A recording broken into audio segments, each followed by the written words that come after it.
The first time she raised her bow to kill him, her hands were steady, but her heart was not. Nair of the Mescalero Apache had tracked the cowboy for 3 days across the dry veins of New Mexico. She knew his horse's limp. She knew the way he favored his left side. She knew his name, even though he had never spoken it to her. Ethan Cole, the man she believed had led the raid that burned her village and left her younger brother dead beneath the ashes. Revenge was the only thing keeping her alive. She watched him now from behind a line of red rocks, the sun melting into the horizon like blood into sand. He dismounted slowly, exhaustion carved into every movement. When he knelt to pour water into a tin cup, Naya drew her arrow and aimed for his back. And then she saw it.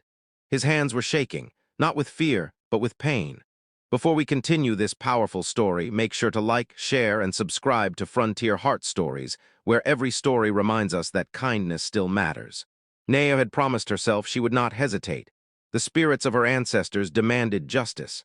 Her brother's laughter still echoed in her memory, unfinished, stolen. Every step of this hunt had been fueled by that loss. Yet something about this moment felt wrong. Ethan didn't look like a killer celebrating freedom. He looked like a man barely holding himself together. He winced as he reached into his saddlebag and pulled out a blood-soaked cloth, pressing it against his ribs. Naya noticed the deep gash beneath his torn shirt, an old wound badly healed. A man who had led a massacre would not be traveling alone, wounded and half-starved. Still, lies had many faces. She stepped from the rocks, arrow still drawn. The wind shifted and Ethan froze.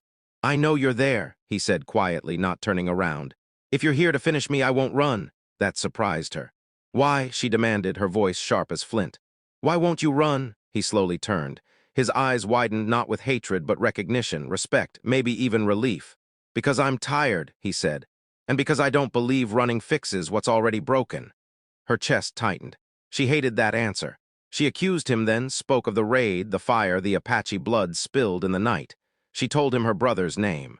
She told him how he died trying to protect their mother. Ethan listened without interrupting. When she finished, the silence felt heavier than gunfire. "I was there," he said at last. "But I didn't lead it." Her grip tightened. "I tried to stop it," he continued, voice cracking. "I warned them the village was peaceful. They didn't care. When the shooting started, I pulled a boy out of the flames. I thought he lived." Naya's breath caught. "He had a scar," Ethan added, "on his chin from falling out of a tree." Her arrow lowered without her realizing it. That scar belonged to her brother. Pain surged through her, not the sharp kind, but the kind that hollowed you out, the kind that made room for doubt. "If you're lying," she whispered, "I will kill you slowly." He nodded. "That's fair." That night the desert grew cold. Ethan collapsed near the fire he struggled to light.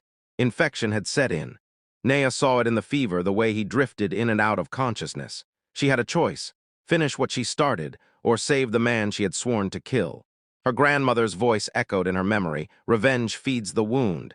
Compassion heals it. Against every instinct, Naya treated his wound. She used herbs her people had trusted for generations. She cooled his fever. When he woke, confused and weak, he saw her sitting beside him, not as an enemy, but as a guardian.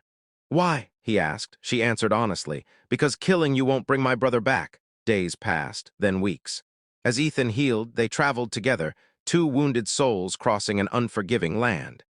He told her of his regret, of leaving the ranch life behind after the raid, unable to live with the guilt. She told him of her dreams, of the songs her mother used to sing, of the way laughter once filled her world.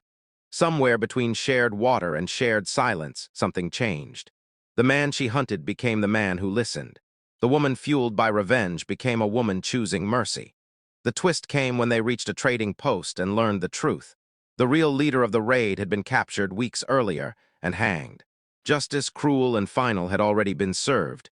Naya felt her knees weaken, all that anger, all that hatred, and the man before her was never meant to be its target.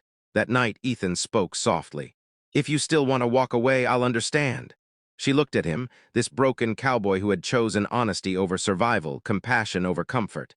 "No," she said. "I don't want to walk away." She reached for his hand, and he didn't pull back. Years later, travelers spoke of an Apache woman and a cowboy who built a small life between two worlds, a place where kindness was language enough, where pain didn't decide the future. Naya never forgot her brother.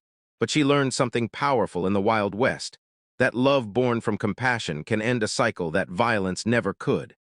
And sometimes, the greatest act of revenge is choosing to heal instead.